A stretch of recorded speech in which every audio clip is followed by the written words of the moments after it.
তো দেখতে দেখতে কিন্তু শীত চলে আসলো। শীত মানেই তো পিঠাপুলির উৎসব। তো আমিও পিছিয়ে নেই। আসসালামু আলাইকুম বন্ধুরা, সবাই কেমন আছেন?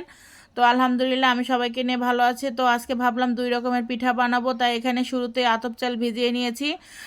এখানে আমি প্রায় 1 কেজির উপরে আতপ চাল ভিজিয়েছি। তো আমি এখানে আজকে ব্লেন্ড করে নিব। ব্লেন্ডারে কিন্তু ছোটো মোটো অল্প চাল কিন্তু সুন্দরভাবে ব্লেন্ড করা যায়।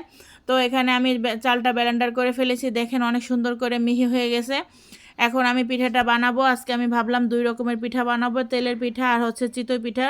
তো এখানে আমি গোলা তৈরি করে ফেলেছি। এখানে আমি তেলের পিঠা গোলাটা করেছি। তেলের পিঠা কিন্তু একটু গোলাটা ভারী হলে পিঠাটা কিন্তু খেতে মজা হয়। আর তেলের পিঠায় কিন্তু অবশ্যই লবণ চিনির পরিমাণ ঠিক না থাকলে পিঠা কিন্তু ফুলবে না। আর এখানে দেখেন আমি চিতই পিঠা বানাবো দেখে গোলা তৈরি করেছি। আমি আজকে 2 চুলায় 2 রকমের পিঠা বানাবো, তো একসাথে সেই প্রস্তুতি নিয়ে নিয়েছি।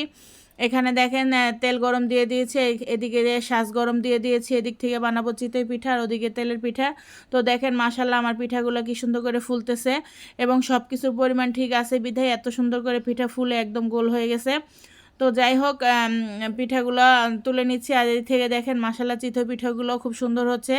তো চিতই পিঠাগুলো দেখেন অসংখ্য ছিদ্রযুক্ত, তাই আজকে কিন্তু আমি পিঠা ভর্তা দিয়েই খাবো। তো সেভাবে প্রস্তুতি নিয়েছি। তো আমার বাচ্চারা পিঠা খাইতে খুব পছন্দ করে, তাই ওদের গরম গরম পিঠা বানিয়ে দিলাম। সবাই এভাবে বাসায় পিঠা বানাবেন এবং বাচ্চাদেরকে খাওয়াবেন।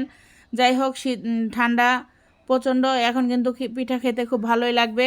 তো আমার পিঠাগুলো কিন্তু তৈরি হয়ে গেছে। দেখেন এখানে বানাইছি তেলের পিঠা আর এদিক থেকে দেখেন চিতই পিঠা বানাইছি। এখন বাচ্চাদেরকে দিব, ওরা খেয়ে বলবে কেমন হয়েছে। যেহেতু আপনাদেরকে খাওয়াইতে পারতেছি না, তবে অবশ্যই আপনারা আমার বাসায় চলে আসবেন বেড়াতে, আপনাদের দাওয়াত থাকলো। সবাই অবশ্যই আপনাদের সাথে শেয়ার করব।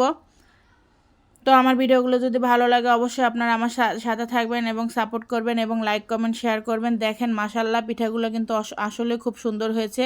তো ভর্তা তৈরি করে ফেলেছি, ধনেপাতা ভর্তা করলাম। এই ভর্তা দিয়েই আজকে পিঠাটা খাবো। তো দেখেন আমার বাচ্চাগুলো খাওয়ার জন্য প্রস্তুতি নিয়ে নিয়েছে। আর তেলের পিঠাগুলোও কিন্তু খুব সুন্দর হয়েছে। দেখেন ফুলকো ফুলকো ওরা এগুলো সুদাই খেয়ে নিয়েছে। তো যাই হোক আজকের ভিডিওটা ভালো লাগলে আমার পাশে থাকবেন আর এবং ভিডিওগুলো বেশি বেশি করে শেয়ার করে আমাকে সাপোর্ট করবেন। তো সবাই ভালো থাকবেন। আজকের মতো বিদায়, টাটা অ্যান্ড টেক কেয়ার।